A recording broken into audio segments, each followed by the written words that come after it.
Welcome to Build Brunch, the daily morning show where we talk about the latest topics in entertainment. I'm Brittany Jones-Cooper. I'm Shannon Coffey. I'm Allie Colbert. I'm Luke Tim. Hi, everyone.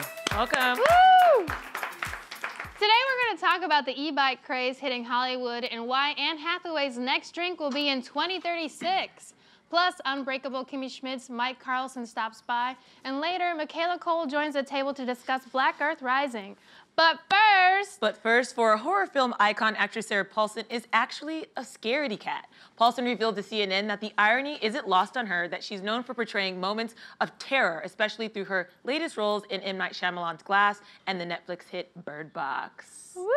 And she's done all the American Horror Story I know, stuff, right? Lana Banana, like that's my favorite role, American Horror Story Asylum, which she's just like. I haven't seen her in that. Oh, it's the best one. Asylum season 2 is the best one. But like when she's tied up to a bed from Bloody Face and screaming her head off, like the fact that she gets scared so easily, it's so incredible to me that like, because she portrays this horror so well. Or is it why she's so good at it? I know in Bird Box, she's not in it for very long, but for me, it was some of the most impactful minutes in the movie. Oh my God. Because she, like, the way she tears up and then When she looks in her back. eyes. Yeah, she looks scared, so maybe she actually is scared, which is why it works. Yeah, she's like, I'm scared. I'm terrified. I know this is the movie that I'm filming, but I'm terrified right now. What if we found out Sarah Paulson's not even acting? Yeah. She's like not even a good actress. Yeah. She's just terrified. She's on just set. traumatized on every set, basically. No, I love her so much. She's like one of my all-time favorites. She's like has the career that I dream of having, and her relationship with Ryan Murphy is just so inspiring. Right. Like the way she just like lets him just.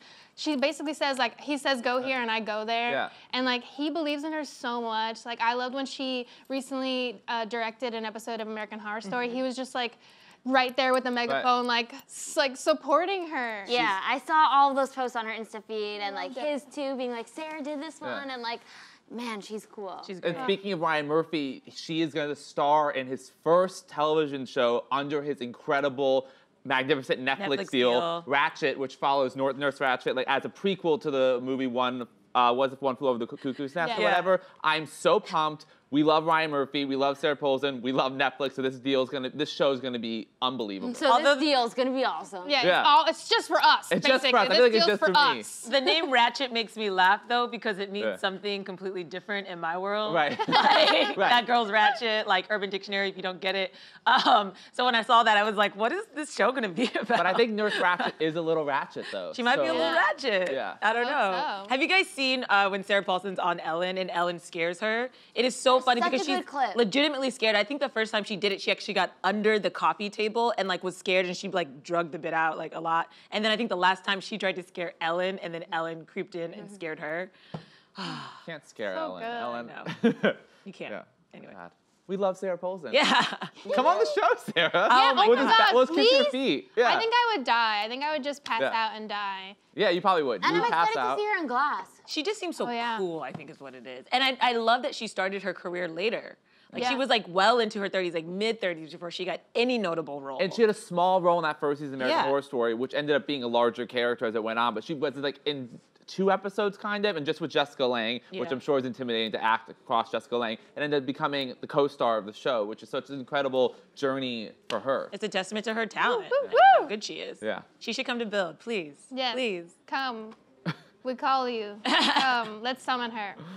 In other news, first it was Teslas, then electric scooters. Now the latest vehicle craze to hit Hollywood is the e-bike.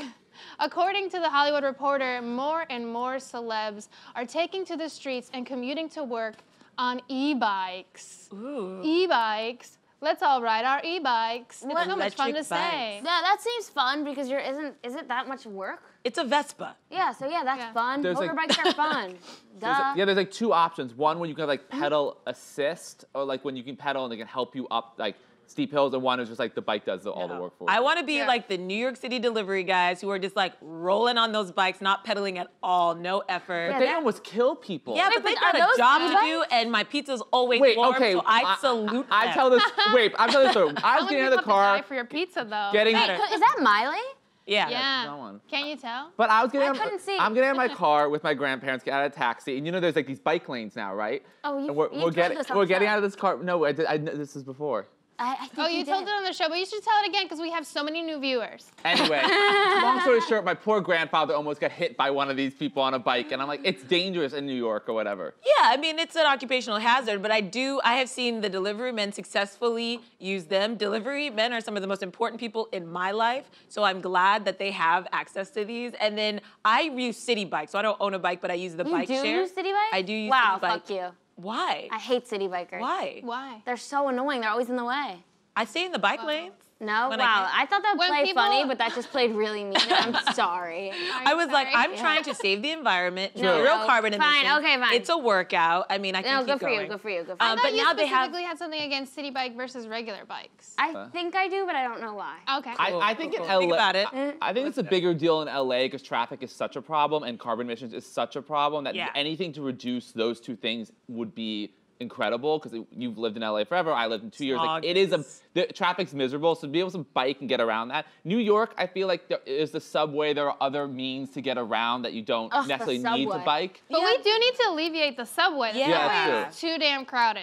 Yes. And sometimes the if subway you is just hell, have like but- what would be like a 20-minute walk, right? It's cut down to like 7 minutes on a Right. bike. Like it's so much easier. That's why I use City Bike. It's always for like crosstown quick. No, little- I believe you. I think it's good now. But the point of me bringing that up is that City Bike has started integrating Right. e-bikes, and they're harder to get because people love them. Like they're almost never in the docks because people take them as I souvenirs. just think Yeah, sometimes- I would take that one. Yeah, why not? Why I wouldn't just, you? I just want bikers to have some humility. I just feel like they bike with a sense of condescension, where they feel like they own everything. They just run you over. I just want some humility. Like, stop if I'm walking in front of you. I feel like Probably some bikes are because just like, you can't know, really be a passive biker and succeed in New York. Right. That is true. Like, could you imagine what that would be like? But I, No, You it's a can't be heightened passive experience. in any form, even as Yeah. a walker, as a driver, as a biker, As a as a lover. skateboarder, anything. Yeah, you have to just get in there, you know, Yeah. hardcore. No one loves the Pillow Queen. No, well, and some people do. I see bikers though go the wrong way on streets. It apparently happened to Alec Baldwin. He got arrested or whatever. But I see bikers all the time go down one-way streets the wrong way. Yeah, I do it all the time. Well, Alec Baldwin Because sometimes apparently it's got not a arrested. bike lane, and it's like I'm not in a car. I'm not gonna go like up and around to avoid But going on the Brittany, runway. I'm on a you're not- bike. You're not obeying the law. I don't have You're to. a criminal. You're above the law. I don't have to be. See, these are bikers. I'm telling you, they Yikes. think they're above the law. We live in a lawless society. Maybe they, I don't know. I see people Snapchat. My friend bikes all the time. He Snapchats while he bikes, and he went to the hospital because he broke his arm. Yeah, Yeah. of course he did. That's really Doing it. dangerous. Obviously, it's a problem. The one thing Yeah. about biking in this city specifically is the helmet situation, because with City Oh, Bike, it's interesting. not like I'm always carrying a helmet around. Duh. So oftentimes I am unprotected. I don't want to hear this. It better be sheepskin helmet. She has a latex allergy. We just want to let you guys know. Thank you for sharing that information with the world. I really appreciate that, Allie. Well, I was just making a condom joke. Shannon was the one who revealed the allergy. I mean, I just wanted to elevate the I conversation. just love that you guys know me, though. It's like you're protecting me from. I'm allergic to spermicide. okay. There we go. And It's all out on, there. on that note, I think it's a great time to transition to our first guest. For 3 seasons, Mike Carlsen has won the hearts of viewers worldwide for his role as Mikey Politano in Unbreakable Kimmy Schmidt. As the lovable construction worker who sweeps Titus Andromedon off his feet, the 3-time Emmy-nominated show returns on Netflix for its final episodes this week, leaving viewers to wonder, will Mikey and Titus end up together once and for all? Here's a look.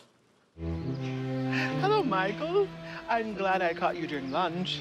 Nah, this is a union-mandated spaghetti break. What's up? I know we're supposed to hang out tonight, To watch E's top 10 wig files. but I can't. I forgot I had dinner plans with my boyfriend. I didn't know you were seeing anyone. Oh, I'm not seeing anyone. I'm seeing someone. Do you know Tad Fry? Do I? I just drafted him in my fantasy contractor league. I feel so bad for canceling. Why don't you and Andrew join us? Wow, we'd love to, but we can't stay out too late. Andrew has to get up early because of the Asian markets. I prefer to go to the Asian markets at night. That's when they throw out the old crabs. Everyone, please give a warm Bill Bunch welcome to Mike Carlsen. Thank you. Mike, I'm so excited you're here. Unbreakable Kimmy Schmidt is one of my favorite shows of all time because I am a huge Tina Fey and Robert Carlock fan. Me too. And Unbreakable Kimmy Schmidt really was one of Netflix's first big shows, at least their first big original comedy. So what it's been like to be a part of this show, and can you tease anything for these final episodes coming up? I really don't want to give away any spoilers just because I don't want to ruin it for anybody. Yeah. I love the show just as much as anybody else. And also, to be honest with you, we finished over 7 months ago, so I don't remember anything. Right, because it's part 2 of season 4. It's part 2 of season 4, Right. and we shot everything all in one swoop, so we've all kind of been away, which is really nice, because you get to go back and be like, wow, oh yeah, we did that thing. It's beautiful, yeah. And how did you land this role, which has grown considerably since when you first were on it, and now you've become a major character? Well, I auditioned for 30 Rock, Yeah. and I got a construction worker role there, and then they cast me on Unbreakable Kimmy Schmidt, and they forgot that they cast me. No. And So was it on purpose? no, it was not on purpose. And I They got just on like, set. he is a good construction worker. we like him. We He's like our him. construction worker. We like him. So they brought me back, and I get on set, and Robert Carlsen was like, I totally forgot that we cast you as a he's like, I'm sorry for pigeonholing you. And I said, you know, you and Tina can pigeonhole me as much as you want. So, and then I think the first couple scenes in that first season were really beautiful and just so well written, and they translated, and people, you know, kind of it spoke to people, and it just moved forward from there. And I think I understand their comedy. Timing is really important, Yes. and just being able to show up and be prepared and be ready for whatever. Absolutely. And why do you think fans resonated so much with Kimmy and the whole show in general? Because, you know, in the world today, it's about love, you know, and the show is about love, and there really is not a false moment in the show. You know, we want to show the good in the world. We want to show the good in people. There is good in people. People can change other people's lives without even knowing it, and that's what Kimmy does. And that's just kind of the through line of the whole thing, you know, just love and hope and friendship. And love is a huge part of your storyline. Mikey and Titus are one of my favorite couples. And I know at the beginning of season 4, they decided to be friends. So I know you won't tell us how it ends, but what are maybe your hopes or dreams for them? I think one thing I will say is I think that the writers have figured out a very real and organic way for these two individuals to move forward with their lives. Something that makes sense and something that is real in the world and also for the people. And I think that's all I'm willing to give you today. It comes out on Friday. Do you guys drink Pinot Noir at all? Can you say that? We mean at Titus's? We drink plenty of Pinot Noir. He has a rosé now that's wonderful as well. So buy that rosé. Yeah. Plug. Plug. And another thing I love about the show is in terms of representation. Yeah. They have these two men who seem very different. Mike is very kind of conservative, and Titus is Titus Andromedon. So why do you think that's important that the show shows that all different people can come together and like doesn't really separate them? Like I love that they're this kind of, you know, odd couple. Well, I think that's honest. You know, I think it's real with the world, and you know, I think the best relationships in my experience have been ones where the people are very different, and they bring out the best parts of each other, right? So when you have good writing, that's what they do. Figure it out. Yeah. Yeah. And there's so many amazing cast members, including yourself, on the show. So hilarious too. Thank you. And I'm curious if you have any like particularly funny moments from like behind the scenes that you could share with us. Funny moments from behind the scenes.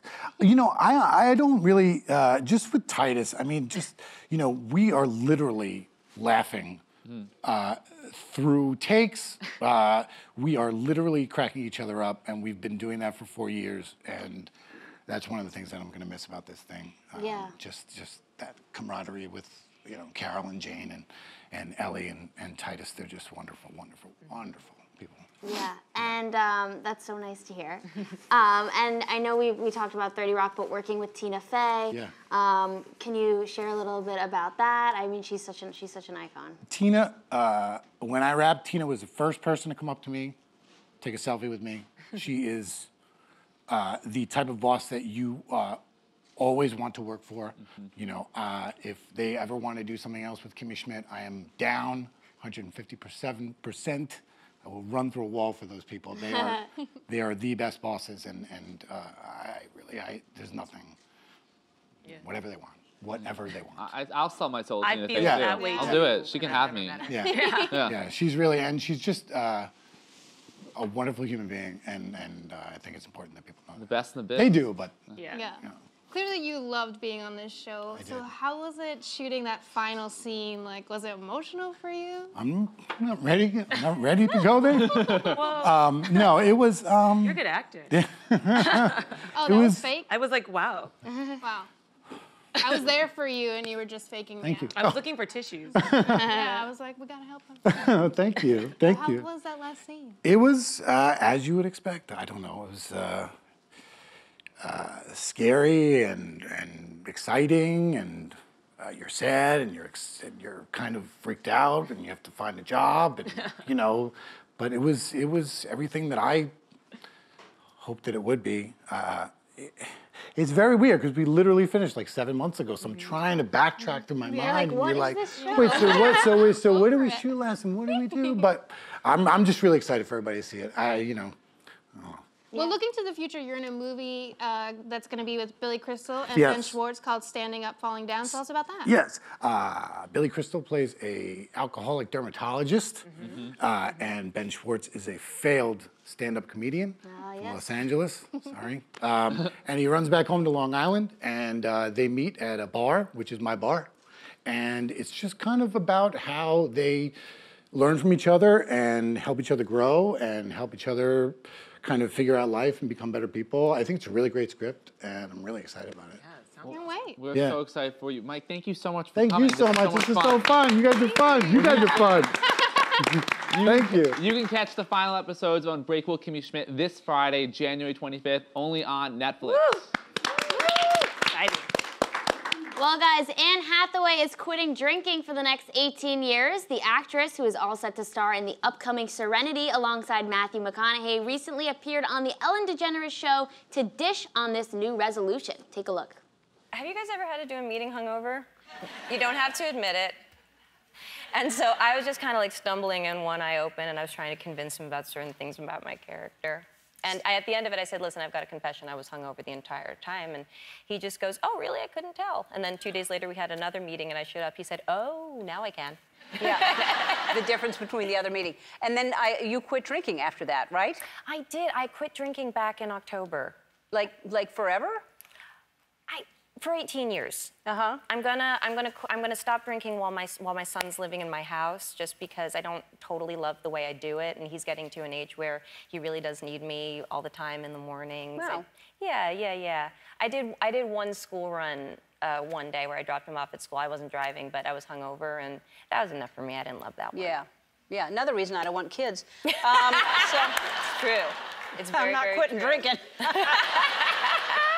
I love Ellen in that. Yeah. I think that she's not gonna have kids because she's not gonna quit drinking. And you know, Ellen, I'm with you. I was gonna say, Lucas, does that inspire you at all? Definitely. I mean, it's funny you brought that up. Because my parents and me talk to me, and all I can say is, I won't be doing that. I can't even imagine, like, and not to, of course, this is a health reason or a mental decision. I respect Anne Hathaway, but I could never imagine being like, I'm not gonna have a margarita for 18 years. I tried going for 8 minutes, and I get a little bit shaky. So no, 18 years, no thank you. I've expressed the fact that I've had 4 to 6 day hangovers, and certainly after those, you're like, I will never drink again. So I completely understand where she's coming from, because when you get into your early 30s and you have a bad hangover, you feel like you're dying. And so you're like, I don't ever want to do it again. Yeah, it's so hard to just take care of yourself when you're hungover that I can't imagine being responsible for a tiny human's life and making sure that they don't like hurt themselves and that they get food. Like when I'm hungover, I basically just like sit there and just continue to dry out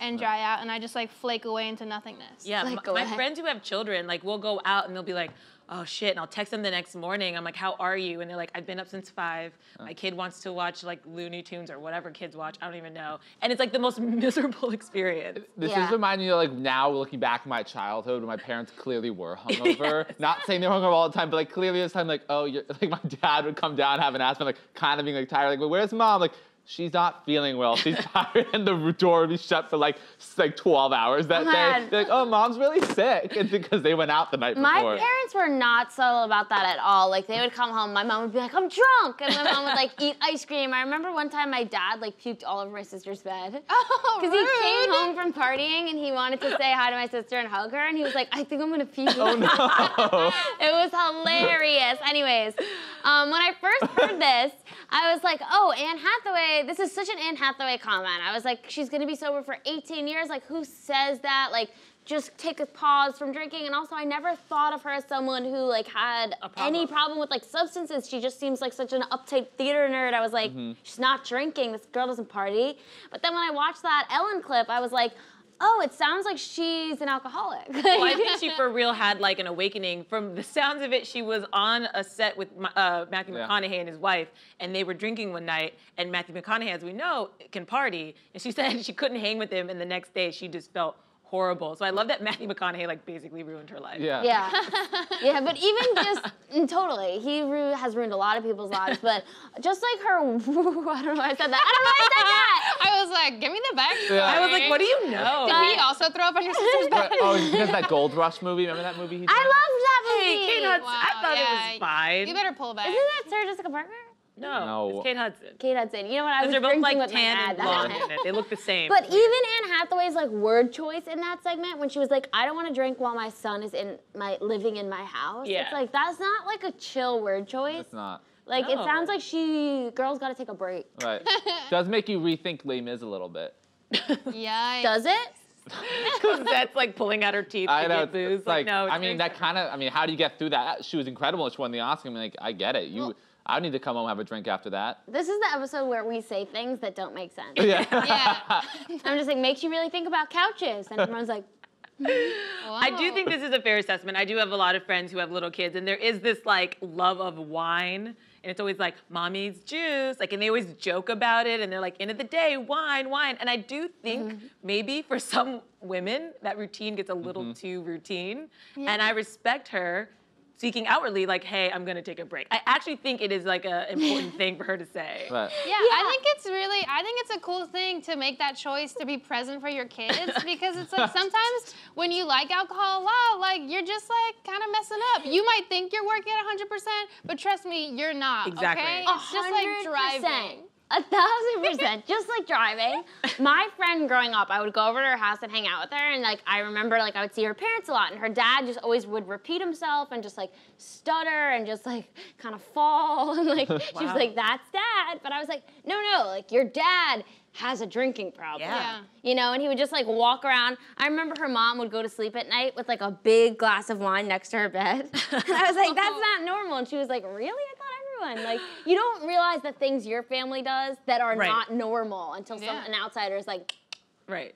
Yeah, but there's been so many stories on social media where people are like, oh, I got my my second grader's homework back, and it says, what is your mom like? And it's like, wine. And you hear like stories of like toddlers being like, give me my wine. And you're like, oh no, they're all being like conditioned to just be little booze heads. Yeah. It's like, stop partying, you little future Fire Festival kids. So thank you, Anne, and I look forward to having a drink with you in 18 years. Yeah. Yeah, why not? Well, now it's time for our next guest. Michaela Coel is a highly talented creator, writer, and actress who's now starring in Black Earth Rising, a critically acclaimed British limited series launching this week on Netflix. Let's take a look. Where are you from originally? Originally from loving parents. Do you see yourself as a patient or a protagonist? I'm a genocide survivor. That's why I tried to kill myself. Now, I'm looking for the truth. Where you were born, it's not always easy just to come out with the truth. The International Criminal Court is now in session. Some things are best left forgotten.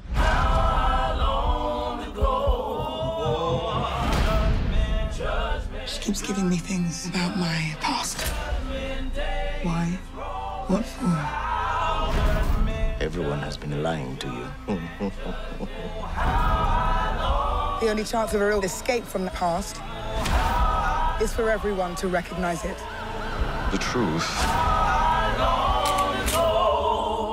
is far more complex that you may wish to hear.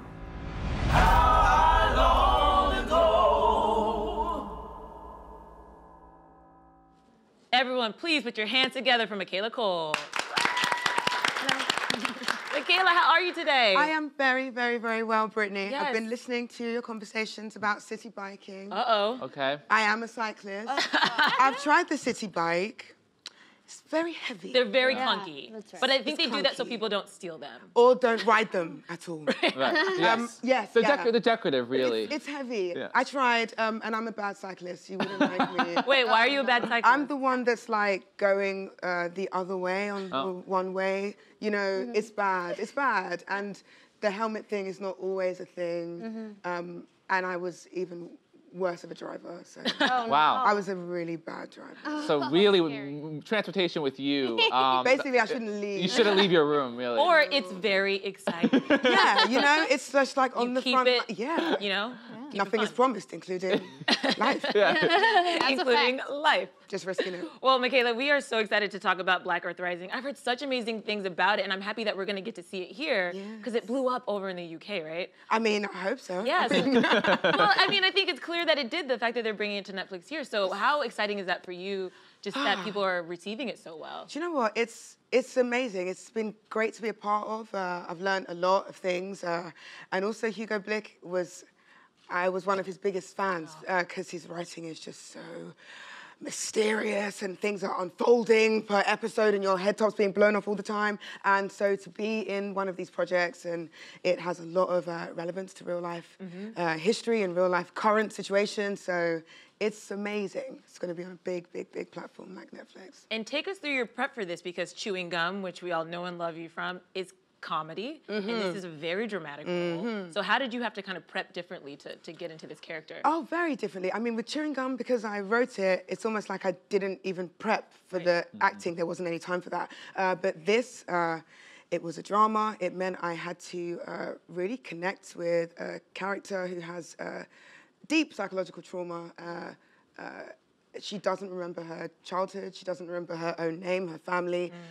She's in a new world called Britain that, you know, she's kind of feels very much like an alien. And so she's trying to figure out her past and connect with parts of her life that she doesn't know and that are deeply painful. So I had to, read a lot and hear from a lot of survivors of genocides. And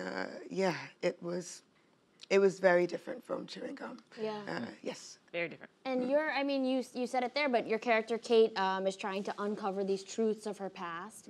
So I'm curious, what were some of the most challenging moments of that preparation process, as well as maybe some of your favorite moments? Yes, I think it's like twofold. So there's the really challenging practical things. So I had to learn to scull boats. You know, there's the really tiny little boats. Sometimes there's like 8 people in it, but I had to learn to do that. I had to learn the breaststroke, couldn't do that. Had to learn to speak French. She speaks French. Wow. Had to learn to pronounce a lot of consonants and vowels that I don't. She's very well. I had to do all that for this job. Yeah. Right, you know, because people need to understand you. And I'm like, why? I'm not used to that. So it was like becoming a different person. It's kind of uncomfortable, you know? Yeah. But I had to do that. And then really be prepared to dig into pain at any point. While there's 100 people on set and there's lighting and everything's happening, you kind of have to just kind of be prepared to go to a dark place. Yes, yeah, and then for 20 times over, and you have to try and not think about the screen or the fact that this is a film. You have to just try and connect with pain, which we all have. So you just have to really keep going there. Yeah, that sounds like a challenging process intense. for sure. Very intense. You worked with John Goodman on set. Yes. Who played a human rights lawyer. What was it like working with John? You know, amazing. And what's cool is that we both have comedy backgrounds and both found ourselves in this kind of legal drama. Like, okay, hey. But that kind of meant we both knew, oh, this is going to be kind of different. We're both playing people we've never played, and we were quite supportive of each other. We also had like water scenes, you know, and actually I wish he was here so he could tell the story. I saved his life once. Real talk? Yes. You saved Real John talk. Goodman's life. Yes, and it's like, I can't talk Thank about it you. because he's not here and I sound like you're making it up, you know, like, I would love for you to tell the story though, if you want. He has to go into, we both have to go into the Thames. I can't give spoilers, but the Thames is a river and it is the kind of river that no one's really supposed to go in. So we weren't allowed to go in like past our knees. John loves water. He's like, what's your spirit animal? I don't know what John's is, but it's something in the water. And he ended up, I don't know how deep. And there's like rocks, there's all kind of like stuff under the water and something got stuck. And so I had to like, like a actual super, I mean, I was dragging him. And yeah, I've obviously seen him again now that we're both in America. And he's like, I remember when you said that. You know what? You had that arm strength from all that rowing. Right, You were prepared. Now you should get a percentage for every job he books. I'm going to bring it up to him later. You know, I'm going to just send him a little email, commission. But congrats on the Emmy nom. Yeah. Like, And remember, technically that's mine. Right, yeah. You should accept everything. Yeah. Don't forget to thank me. Yeah, You wouldn't be here if it wasn't for... And by the end, you start texting, remember. That's it. Always remember. Period. Never forget. And like we mentioned, you created, wrote, and starred in Chewing Gum, which I love so much. You. Like, such a great show. When it hit Netflix, I was tweeting everyone. I was like, watch this show. I think it's so inspiring. And you did a really, really cool thing this past week. You released those scripts, which I think is so awesome. And you have this whole thing about transparency in the business to help everyone as possible. Could you talk more on that? Yeah, well, first, thank you, Netflix, because if it wasn't for Netflix, you guys would never have seen that show. And it kind of felt like I was exposed to millions of people that were as awkward as me. And it was beautiful to share that. So then why not take it further and share the scripts? I ended up, because of Instagram, e-meeting. So many young writers, creators who want to write, but like me, didn't know, well, how do you do that? What does it even look like? And I'm lucky enough to be an actor, which means I can see scripts. It means I have an insight into what these things look like. And scripts, for some reason, they're not available. And I thought, well, it doesn't cost me anything to just share them. The show is done. Let me just send everybody the scripts. So I did it. And I think it's good to try and empower people. I remember wanting to know how to do these things.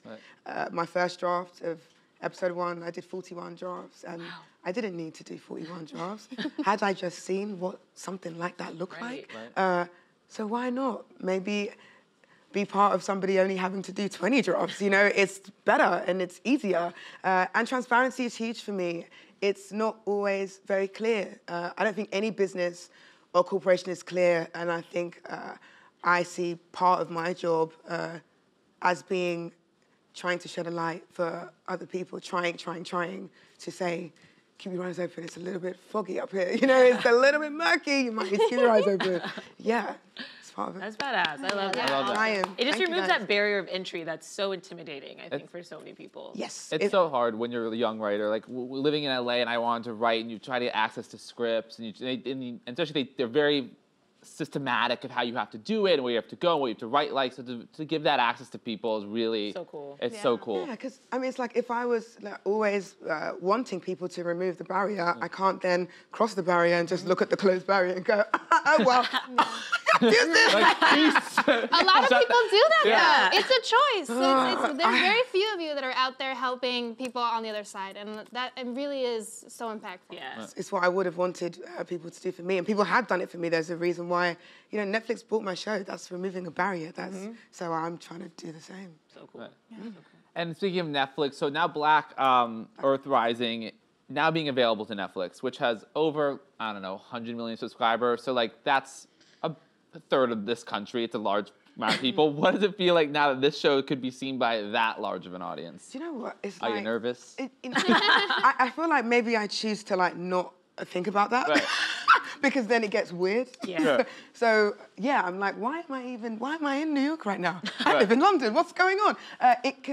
I'm just like, okay, loads of people will see the show, but I don't know what that, you know, I don't know. I'm just going to go back to London and sit on the sofa and watch Netflix. Big deuces and close your door. Just do some yoga, ride a bicycle. That's what I'm going to do. Cool. And what are your plans for the future? More dramatic roles, going back to comedy? What can you tell us? I love doing both at the same time. And even in Black Earth Rising, actually, there's little bits of humour. I mean, tiny bits of humour, you know.